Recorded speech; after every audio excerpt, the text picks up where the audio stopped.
Selamat pagi Bapak Ibu Saudara sekalian. Selamat datang dalam acara Sarapan Sabda bersama saya Pak Saparman. Sarapan kita pada pagi hari ini masih Matius pasal 17 ayat 1 sampai 9, kisah mengenai Tuhan Yesus dimuliakan di atas gunung. 6 hari kemudian Yesus membawa Petrus, Yakobus dan Yohanes saudaranya, dan bersama-sama dengan mereka ia naik ke sebuah gunung yang tinggi. Di situ mereka sendiri saja. Lalu Yesus berubah rupa di depan mata mereka. Wajahnya bercahaya seperti matahari dan pakaiannya menjadi putih bersinar seperti terang. Maka nampak kepada mereka Musa dan Elia sedang berbicara dengan dia. Kata Petrus kepada Yesus, "Tuhan, betapa bahagianya kami berada di tempat ini. Jika engkau mau, biarlah kudirikan di sini 3 kemah, 1 untuk engkau, 1 untuk Musa, dan 1 untuk Elia." Dan tiba-tiba sedang ia berkata-kata, turunlah awan yang terang menaungi mereka, dan dari dalam awan itu terdengar suara yang berkata, "Inilah anak yang kukasihi, kepadanya lah aku berkenan, dengarkanlah dia." Mendengar itu tersungkurlah murid-muridnya dan mereka sangat takut. Lalu Yesus datang kepada mereka dan menyentuh mereka sambil berkata, "Berdirilah, jangan takut." Dan ketika mereka mengangkat kepala, mereka tidak melihat seorang pun kecuali Yesus seorang diri. Pada waktu mereka turun dari gunung, Yesus berpesan kepada mereka, "Jangan kamu ceritakan penglihatan itu kepada seorang sebelum Anak Manusia dibangkitkan dari antara orang mati." Bapak Ibu Saudara sekalian, ini Petrus ditegur keras oleh Yesus dan mereka takut, yaitu hasilnya takut. Mereka takut sekali karena tegurannya Tuhan tadi keras, yaitu tiba-tiba terdengar suara seolah-olah tegurannya itu berkata, "Diam, dengarkanlah dia, jangan ngomong sendiri." Maksudnya Yesus baru bicara serius dengan Elia dan Musa, Petrus tiba-tiba menyela. Itu tidak sopan. Nah, tetapi saudaraku yang dikasih Tuhan, teguran ini menjadikan Petrus sadar diri, dan pada waktu dipesan supaya tidak menjelaskan itu kepada orang lain sebelum Anak Manusia bangkit dari antara orang mati, rupanya Petrus taat. Bayangkan Bapak Ibu Saudara, Petrus akan jadi pengkhotbah terkenal, diundang ke sana kemari karena mempunyai pengalaman yang ajaib, yang pengalaman yang ajaib, yang luar biasa ini. Tidak semua orang mempunyai pengalaman seperti ini, hanya 3 orang murid, jadi tidak ada yang lain. Jadi 3 orang ini luar biasa. Kalau diundang kemana-mana pasti kesaksiannya menarik sekali.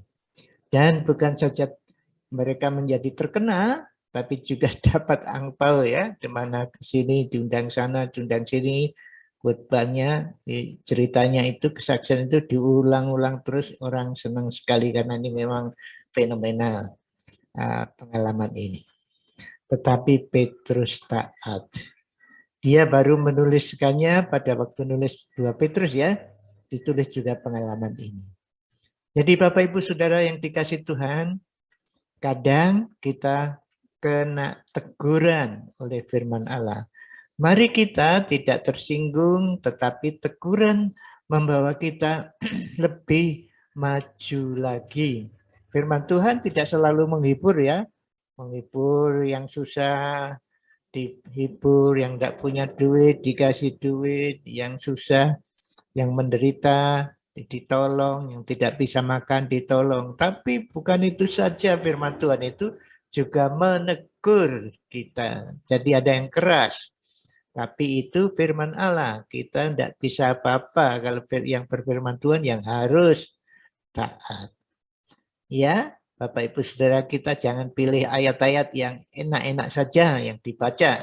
Tetapi semua ayat Ya usul saya ya yang urut kalau membaca ya. Jadi kadang beroleh teguran, kadang beroleh penghiburan, kadang beroleh kekuatan, kadang susah sakit ditegur seperti itu. Tetapi ini firman Tuhan.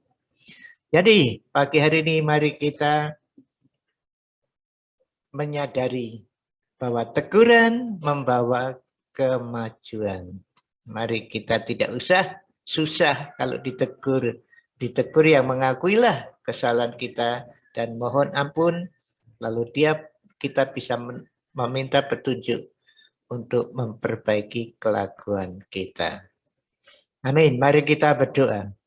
Tuhan Allah Bapa kami yang bertata dalam kerajaan surga, Tuhan Yesus yang duduk sebelah kananmu, dan Allah Roh Kudus yang bersama kami bersyukur bahwa Tuhan mengasihi kami sehingga menegur apa kesalahan kami sama seperti menegur Petrus. Biarlah hari ini kami terbuka atas teguran Tuhan supaya hidup kami semakin hari semakin lebih baik. Terima kasih dalam nama Tuhan Yesus. Amin.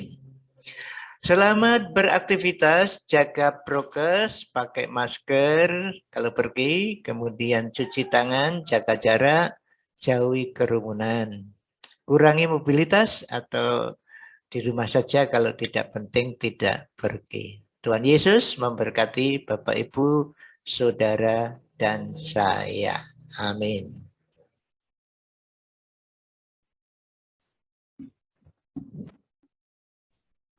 Terima kasih Bapak Ibu Saudara telah mengikuti acara Sarapan Sabda. Jikalau ada kritik atau saran, silakan menghubungi kami. Ini ya. Jadi kalau ibu-ibu punya kritik supaya acara kita lebih baik lagi atau ingin kontak, silakan hubungi kami dengan WA Saparman 0818979114 atau kirim email saparman2021@gmail.com. Terima kasih, Tuhan memberkati Bapak Ibu Saudara sekalian.